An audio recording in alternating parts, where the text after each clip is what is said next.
अस्सलाम वालेकुम जी पानी बेचने हो हाँ क्या पानी इमदाद कर रही हैं जी हाँ कुछ इमदाद कर पैसे कितने हो नहीं ये हमारी खिदमत है सर, मुसाफिरों के लिए, मेहमानों के लिए जो मेहमान ये लोग खिदमत आए है। मेहमान लोग यहाँ पे फंसे हुए थे बर्फ में। लोग जाने मरी रहे लोग लूट रहे हैं यार ना लोग 5 उंगलियां बराबर भी नहीं है। इधर अच्छो गल सुनो क्या इधर अच्छो यार टीवियों पर चलना है मरी हैं लोग लूट रहे हैं पानी तो पैसे हम देंगे मुफ्त दे रहे हो अच्छा वेल डन तो वो लुटने वाले चंद बंदे हुए, वो चंद अनासर है,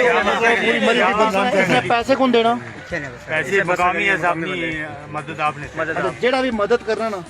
उस मदद की हमारी तरफ ये मदद हमारी तरफ पानी लोगों अप्लाई करो इसकी इज्तिमाई तौर पर ठीक है नहीं अमानत नहीं अमानत नहीं ये सारे लोग पानी अमानत बहुत अच्छा काम करने हो पड़ी वेल डन बहुत अच्छा बहुत अच्छा सारा 100 रुपया नहीं किदा मैं वो शराब कितनी गड्डियां पेजियां नहीं त्रै गड्डियां बड़ी हुन असलियां भी त्रै गईयां हुन त्रै इस टाइम टूल प्लाजा तो फैदाबाद चलनियां पे मुफ्त लाने फ्री ऑफ कॉस्ट डेवो 116 गड्डियां फैसल मूवर नहीं है। अच्छा तो मकामी बंदे कुछ लोगों वाला पैसे कितने